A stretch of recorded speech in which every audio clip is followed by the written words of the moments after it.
Esta noticia menciona que la Iglesia católica está teniendo su nuevo auge, ¿no? Está teniendo el nuevo boom, ¿no? Y que está teniendo quizás el crecimiento, movimiento que no ha tenido en mucho tiempo. Y muchas de estas personas no solamente son personas agnósticas, personas ateas, personas cristianas, personas de otras religiones, pero están volviendo al catolicismo, ¿no? O están incorporándose a esta religión.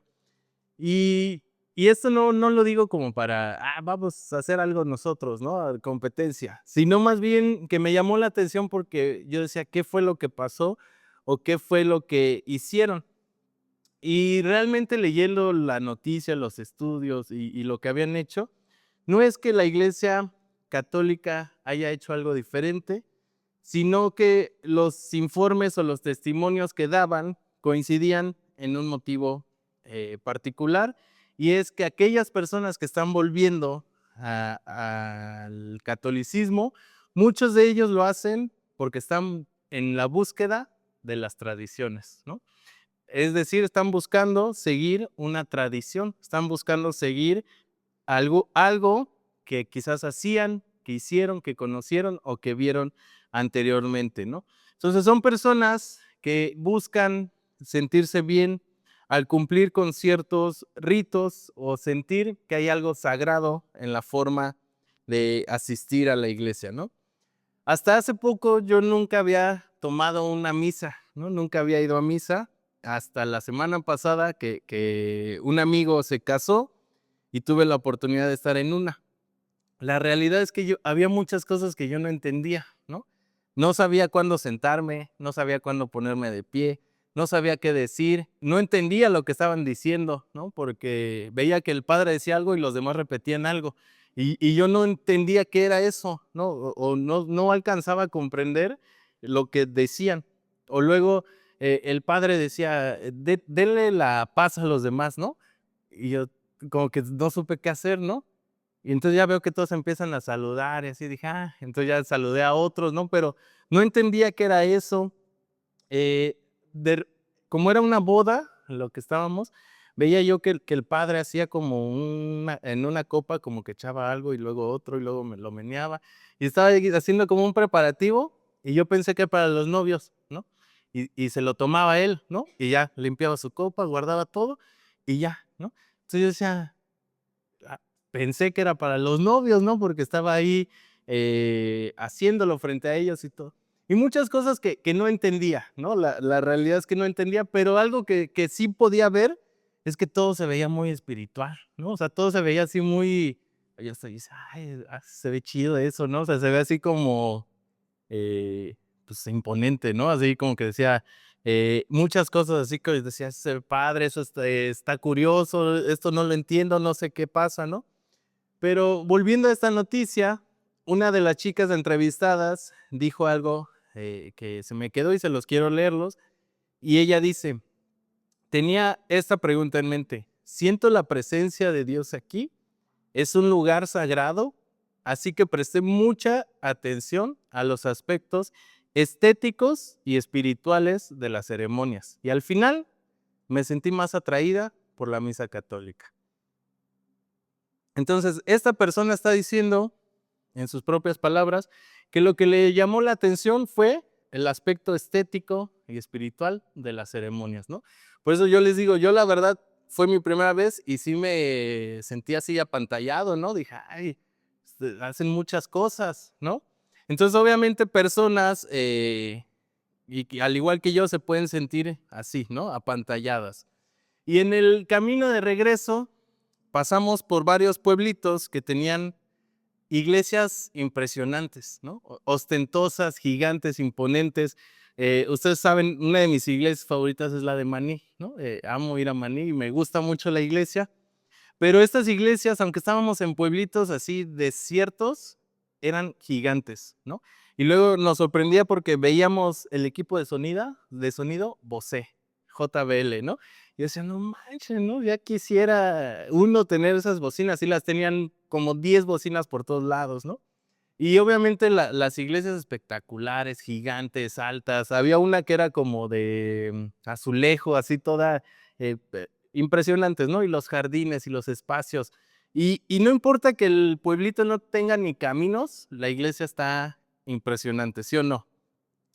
Y, y viendo como esto, la ceremonia, el lugar, todo, entiendo que hay muchas personas que piensan que ese lugar puede ser más sagrado que este lugar, ¿no? Que ese lugar representa más la casa de Dios que esta habitación blanca, ¿no? Entonces, esta necesidad de aparentar, de hacer cosas que Dios no nos exige para sentirnos espirituales, no es algo nuevo, no es algo reciente, es algo que lleva toda la vida existiendo y que pasa incluso entre nosotros los cristianos, ¿no? Hay cristianos que dicen, es que aquí no hacen esto y aquello, y entonces no es lo mismo que mi iglesia, la de por allá, o la iglesia en la que estuve, que ahí sí hacíamos esto y aquello y el otro. Y entonces creemos que una iglesia entre más cosas tenga, más espiritual es, ¿sí o no? Podemos llegar a pensar así, aunque todos seamos hoy cristianos, podemos decir, no, es que esta iglesia no tiene noches de fuego y arrepentimiento y descendencia del Espíritu Santo. Entonces decimos, esta iglesia no tiene la presencia de Dios, ¿no? Entonces, creemos que por tener muchas cosas podemos llegar a ser más espirituales, ¿no? Y quiero leer el primer versículo que es el Salmo 57, 8. Y dice, escucha, pueblo mío, que voy a hablar. Estas son mis acusaciones en contra tuya, Israel, porque yo soy Dios, el Dios tuyo. No tengo queja alguna por los sacrificios o las ofrendas quemadas que traes a mi altar, pues los traes con regularidad. Pero, ¿se acuerdan que alguna vez les dije que lo que sea que digas después de un pero ya no tiene sentido, ¿no? Entonces, aquí Dios les está diciendo, sí, son constantes en sus ofrendas, son constantes en sus sacrificios, son obedientes en eso, pero, ¿no? Y ese pero lo cambia todo, porque Dios en este versículo justo les dice eso. Sí, cumples con los rituales, llegas, traes tu ofrenda, haces lo que se supone que tienes que hacer, pero tu corazón está en otro lugar. Y nosotros vivimos en una cultura que valora la apariencia, valora lo que se ve, lo que se publica, lo que parece, y la iglesia, tristemente, no es inmune a eso, ¿no? Como les decía, tú puedes ver una iglesia, cualquier iglesia del centro o que esté, cualquier iglesia, la ves y dices, esa iglesia se ve impresionante, nos sentimos atraídos por la apariencia. Y esto nos lleva a que con el tiempo, casi sin darnos cuenta, lo apliquemos en nuestra vida. Podemos reemplazar una relación con Dios real por una serie de actividades religiosas que nos hacen sentir que todo está bien. Es decir, reemplazamos una relación real con Dios por actividades religiosas que nos hagan creer que estamos bien. Por ejemplo, voy a la iglesia, ¿no? Hoy todos tienen palomita. Doy mis diezmos y mis ofrendas. Sirvo en el ministerio, en la iglesia. Hoy oré antes de venir, ¿no? Me desperté y oré por los alimentos. Entonces tenemos ciertas rutinas que podemos decir, si cumplo con esto, todo está bien, ¿no? Voy bien en mi relación con Dios. Y teniendo el checklist marcado, salimos a vivir nuestra vida exactamente igual que cualquier otra persona que no conoce a Dios, ¿no? Y me acuerdo que en un momento de la ceremonia, el padre sacó las obleas, ¿no? Y se puso una fila, ¿no? Y la gente empezó a pasar. Entonces ya iba yo a pasar, pues a tomar la oblea, ¿no? Y dije, entonces una galletita, ¿no? Y mi amigo me detiene y me dice, no, eso es solo para los que se confesaron o no sé qué, no sé. Pero el chiste es que yo ya iba en camino a recibirla y me regresaron, ¿no? Yo le dije, ¿qué pasó, no? O sea, y me dice, no, es que esa solamente es para los que ya se confesaron y pueden ser partícipes de la cena o no sé qué me dijo. Ah, ok, ¿no? Obviamente yo vi pasar muchas personas, ¿no? Que unas horas más tarde estaban perdidas ya en la fiesta y en el descontrol. Y yo dije, pues no sirvió de mucho la oblea, ¿no? No sirvió de mucho confesarse, porque me dijo, te tienes que confesar antes. Y yo dije, ¿y a qué horas todos estos se confesaron? Si yo he estado aquí desde ayer, no los había visto, ¿no? Entonces no entendí cómo funcionaba, pero lo que voy es que todos esos que pasaron, de verdad, horas más tarde, andaban en la fiesta, ¿no? Pero con todo. Entonces, por eso les digo, nosotros podemos tener nuestra lista marcada de voy a la iglesia, doy mis diezmos, sirvo, oro, pero vivir tu vida como si nada, vivir tu vida como si no hubiera pasado nada. Y todo esto de tener un checklist marcado, ¿no? Y vivir como vivimos, se llama ritualismo, ¿no?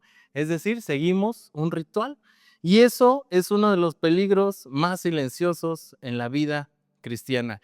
Porque ¿qué representa el ritualismo? El ritualismo es hacer las cosas de Dios sin hacer a Dios parte, ¿no? ¿Entienden eso? El ritualismo es hacer las cosas de Dios sin hacer a Dios parte. Entonces, tú puedes estar haciendo cosas creyendo que son para Dios, pero Dios ni siquiera está involucrado. Dios ni siquiera es parte de lo que tú estás dizque haciendo. A William Booth, que es el fundador del Ejército de la Salvación, le preguntaron cuáles serían los peligros espirituales del siglo XX. Su respuesta fue directa y devastadora y vamos a leerla. ¿Cuáles son los peligros según William? Religión sin el Espíritu Santo. Cristianismo sin Cristo. Perdón sin arrepentimiento. Salvación sin regeneración. Política sin Dios. Cielo sin infierno. Entonces, si analizamos esto, la verdad es muy fuerte, porque no podemos pensar en una religión o ser creyentes y no creer en el Espíritu Santo. No podemos decir que somos cristianos y no creer en Cristo, no obedecerlo, no seguir sus enseñanzas. No podemos perdonar o pedir perdón sin estar verdaderamente arrepentidos, si no solamente son palabras. No existe la salvación sin regeneración. ¿Qué significa esto? Que tú no puedes ser salvo y vivir como eres, vivir como eras, ¿no? Seguir tu vida normal. La salvación representa un cambio, representa ser diferente. Obviamente el cielo sin infierno no tiene sentido. Si no crees en el infierno, no crees en el cielo. O sea, es lo mismo, ¿no? Y aunque esta pregunta que le hicieron a esta persona lleva más de 100 años, los problemas siguen siendo los mismos, ¿no? Siguen siendo las mismas situaciones. Por eso hoy vamos a ver 3 maneras en las que el ritual puede reemplazar nuestra realidad y cómo podemos salir de ahí. El punto número 1 es el ritual sin gratitud es orgullo disfrazado de devoción. En el libro de Zacarías, el pueblo de Dios regresó después del cautiverio de Babilonia. Tenían 70 años exiliados de su país, ¿no? 70 años viviendo lejos de su tierra, lejos del templo, lejos de sus costumbres, de todo lo que conocían. 70 años lejos. Y durante estos 70 años, mientras vivían en otro país, el pueblo de Israel instituyó y empezó a realizar rituales para recordar la caída de lo que había sido Jerusalén. Y estos rituales eran días de luto, de reflexión y de duelo colectivo. Ahora ya no eran exiliados, sino que habían regresado a su tierra y el templo por el cual lloraban ya estaba siendo reconstruido. La tierra otra vez era suya y cuando ya vivían en la tierra que habían dejado, cuando ya por lo que lloraban ya se había solucionado, mandaron a profetas, mandaron mensajeros a preguntarle a los profetas lo siguiente. Zacarías 7:3. ¿Habremos de seguir guardando luto y ayuno el quinto mes de cada año, tal como lo hemos hecho hasta ahora.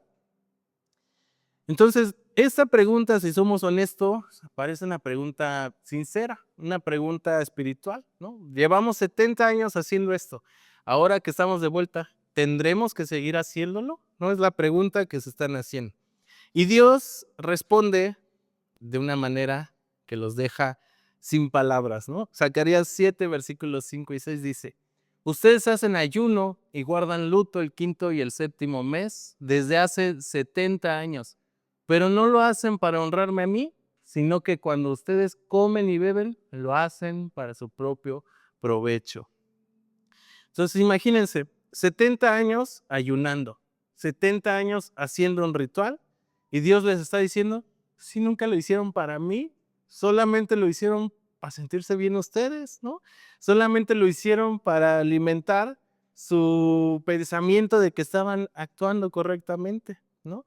Por eso les dice, o sea, no lo hacen para honrarme a mí, sino que cuando comen y beben, lo hacen para su propio provecho. Entonces, ¿qué está diciendo? Que lo hicieron para sentirse bien consigo mismos, para calmar su conciencia, para poder decir: yo ayuno, yo soy fiel, yo cumplo. Por eso el ritualismo le da al que lo practica una sensación de orgullo. Porque la verdad, si somos honestos, se siente bien palomear tus pendientes, ¿no? Decir: hoy oré, hoy agradecí, hoy le di al viene, hoy le di a la viejita tirada en el piso, ¿no? Hoy ayudé a mi hijo, hija, a mi esposo, hoy me quedé callado cuando pasó algo malo o me hicieron enojar, no dije nada. Entonces vas palomeando tus cosas y te sientes bien contigo mismo y dices: pues sí, ya, como que ya me está haciendo efecto la iglesia, ¿no? Como que ya soy mejor cristiano, ¿no? Entonces, ¿qué pasa? Que cuando tú sigues un ritual, te sientes orgulloso de que lo estás haciendo, de que lo has palomeado. Pero contrario al ritualismo es la adoración, porque eso nos lleva a humillarnos. Una adoración sincera nos humilla en lugar de enorgullecernos, ¿no? Entonces, cuando adoramos a Dios, siempre va a ser desde la humildad, ¿no? Siempre desde lo más bajo, ¿no? Decir: Dios, no merezco nada, pero gracias a ti tengo esto. Dios, gracias porque por ti es que puedo hacer esto, esto y esto y esto, ¿no? Es completamente diferente a decir: no, manches, soy tremendo, ¿no? Ya no he fallado nada, ¿no? Entonces, si lo pensamos en términos de hoy, les voy a dar algunos ejemplos, ¿no? Diezmar y sentir que Dios ahora está en deuda con nosotros, ¿no? Porque como ahora yo cumplí, Dios ha dicho que lo pruebe y que vea cómo Él responde. Entonces, pues ahora a Dios le corresponde bendecirme, ¿no? O servir en la iglesia y usarlo como moneda de negociación con Dios, ¿no? O peor aún, como credencial frente a los demás, ¿no? Decir: yo soy servidor desde hace 6 años, ¿no? Yo he servido en todas las áreas que quieras de la iglesia. Ahí he estado yo, ¿no? Entonces nos presentamos como: hola, soy Carlos, soy servidor desde hace 15 años probablemente, constantemente, ¿no? Intencionalmente.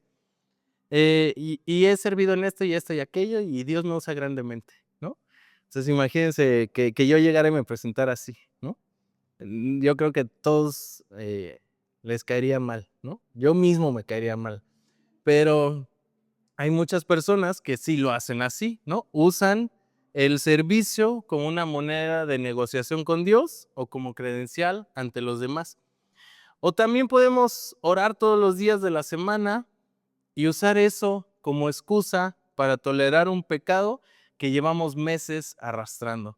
Dios, es que pues yo he orado a ti que me quites esto, pero no me lo quitas, ¿no? Entonces, pues yo seguiré orando, ¿no? Entonces, yo sé que suena ilógico y hasta chistoso, pero de verdad que existe, ¿no? De verdad que pasa, de verdad que hay quienes piensan así, ¿no? Entonces, tú puedes orar toda la semana por algo para excusarte de que lo estás intentando, ¿no?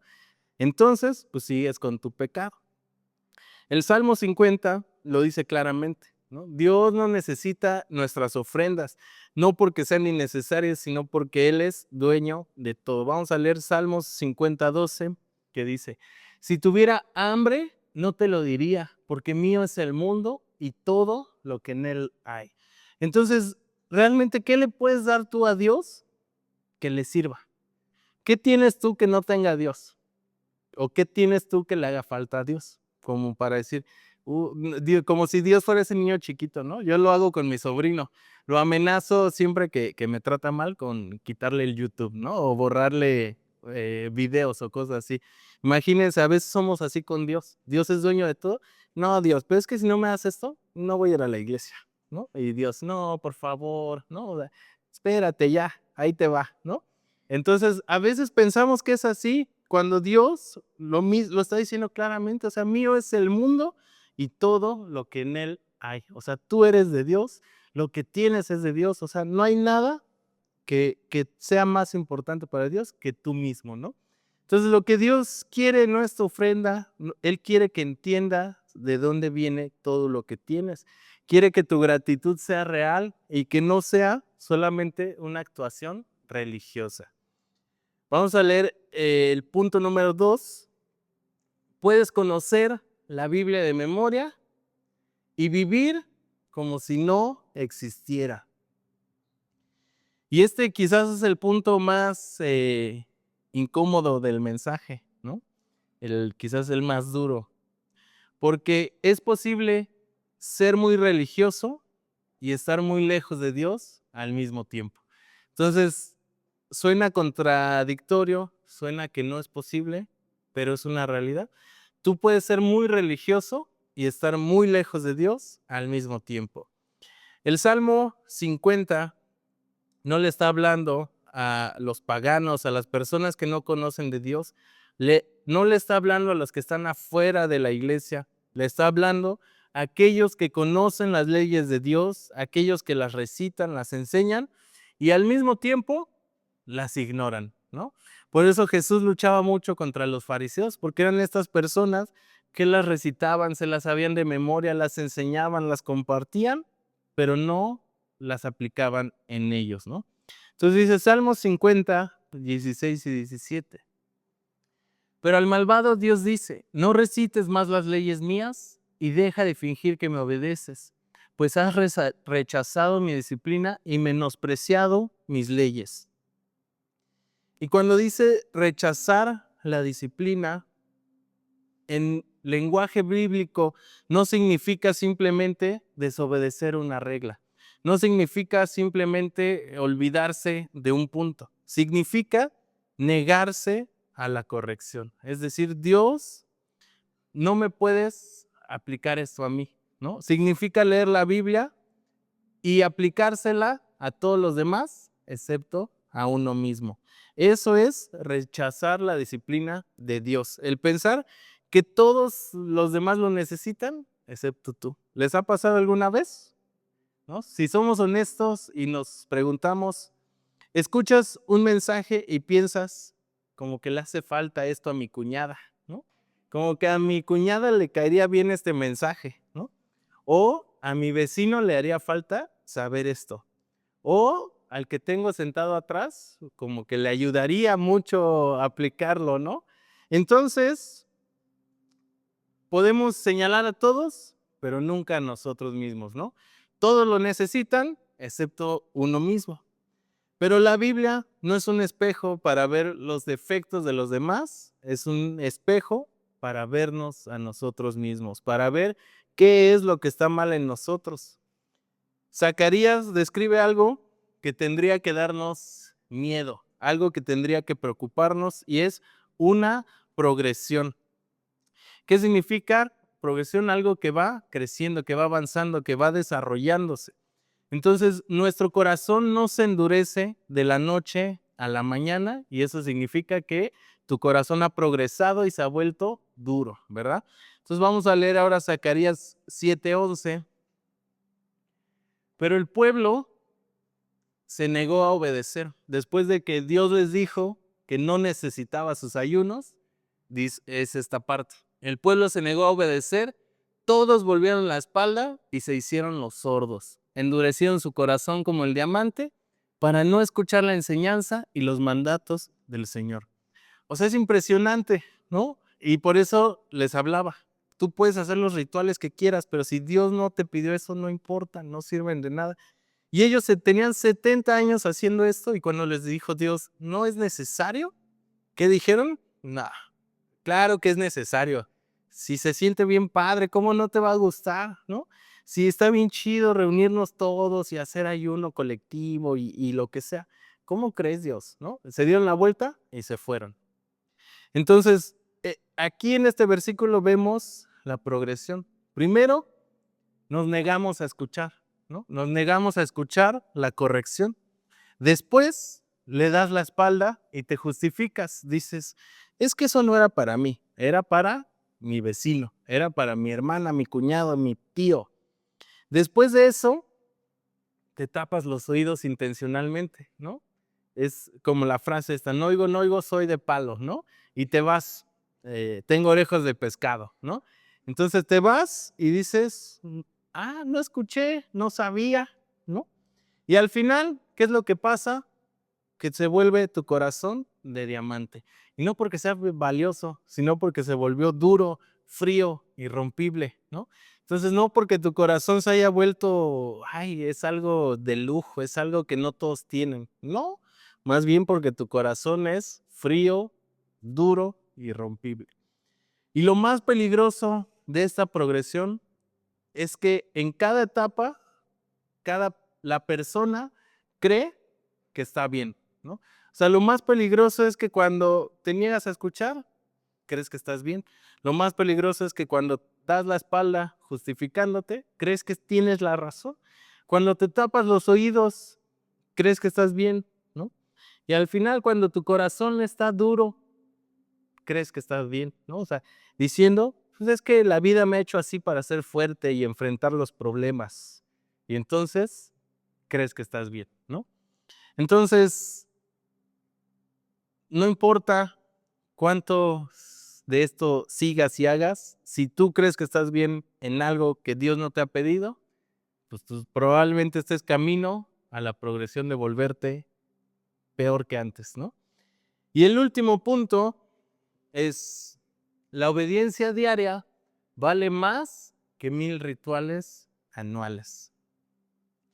Este es el centro del mensaje y es tan simple que parece poco espiritual, ¿no? Dios no está pidiendo que hagas más cosas religiosas. Está pidiendo que lo que sea que hagas, lo hagas de verdad. Zacarías lo dice con palabras claras, ¿no?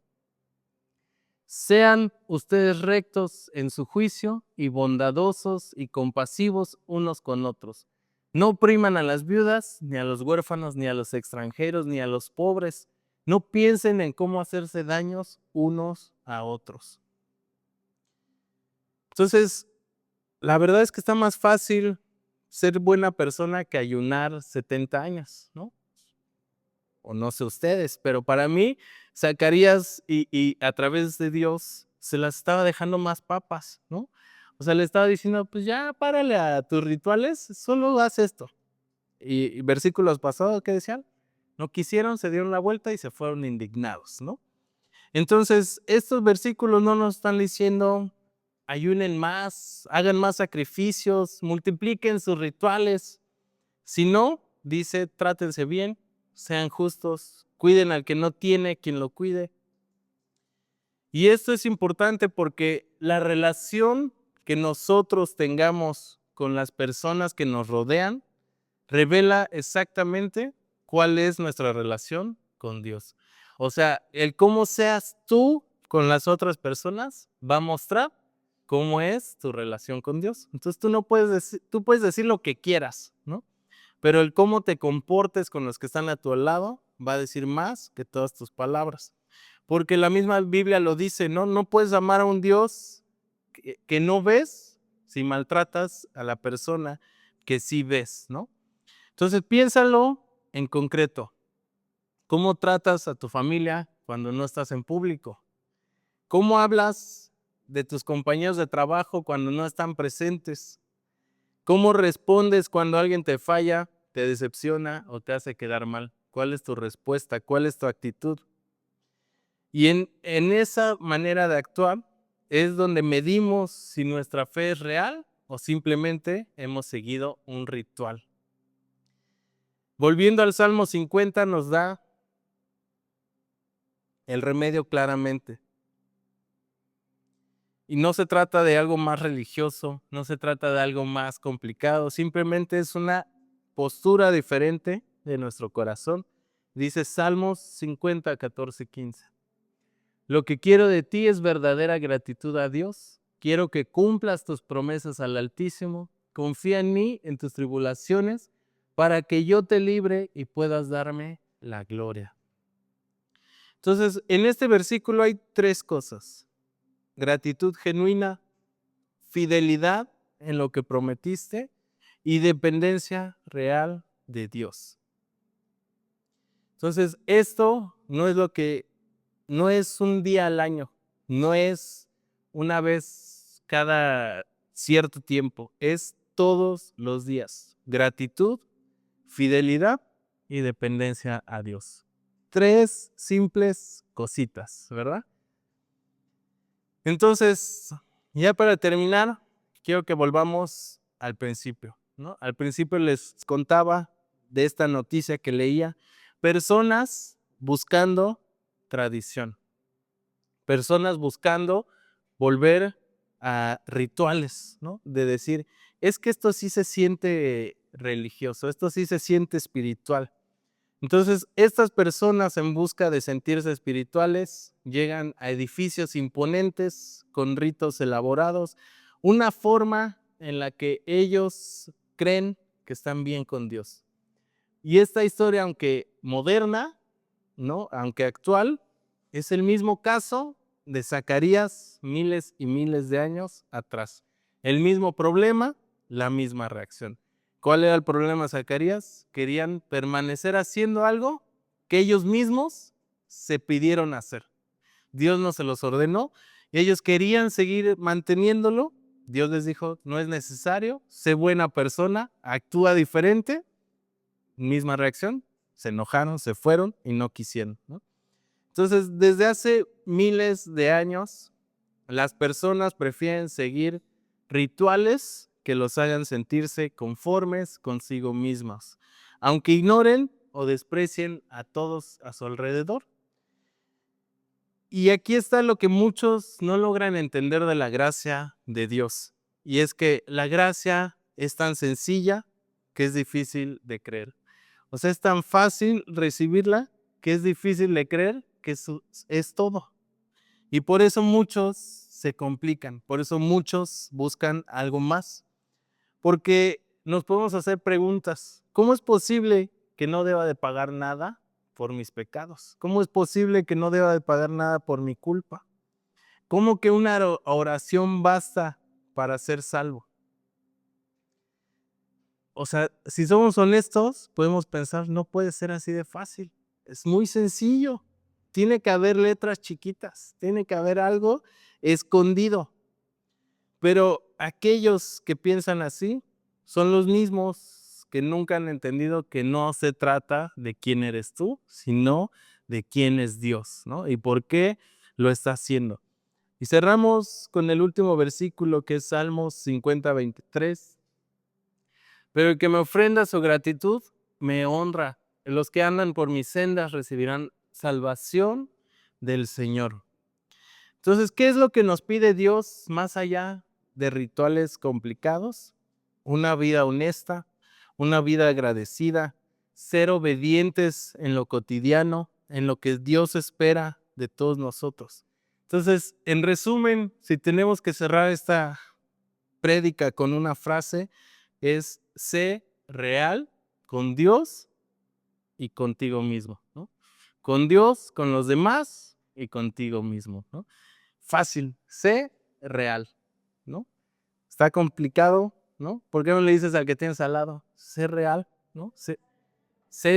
Dijera mi suegro, como dijera mi suegro, sé neto. Entonces, no se trata de seguir más rituales, sino realidades. Entonces, Vamos a ponernos de pie y vamos a terminar este tiempo con una oración. Señor, te damos gracias en esta tarde, Dios, porque a través de tu palabra, Dios, podemos tener la seguridad, Dios, de que no se necesita un gran espectáculo, Señor, se necesitan muchas cosas, Señor, no se necesita un lugar más grande, no se necesitan más comodidades, más apariencias, más cosas, Señor, que nos hagan creer espirituales, Señor. Simplemente necesitamos un corazón real, Señor, contigo primeramente, real con los demás, Señor, y real con nosotros mismos, Señor. Ayúdanos a dejar las apariencias atrás, ayúdanos a dejar de hacer cosas, Señor, solamente porque así se hacía, porque así lo hacíamos o porque así fue que te conocí, Dios.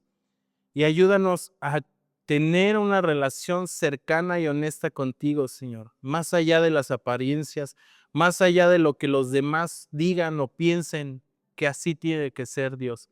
Ayúdanos a siempre ir a tu palabra, a siempre ir a la luz, Señor, de la verdad de tu palabra, Señor, y entender que a veces, Señor, no necesitamos, Señor, de tantas cosas que nosotros mismos nos complicamos y hacemos creyendo que eso te agrada, Dios, pero muchas veces lo que te agrada es más sencillo de lo que pensamos, Señor. Ayúdanos simplemente a ser fieles a ti, Señor, a ser obedientes, a ser agradecidos, a tener un corazón, Dios, que te honra, que te reconoce, Señor, y que podamos vivir vidas que dependen de ti, Señor.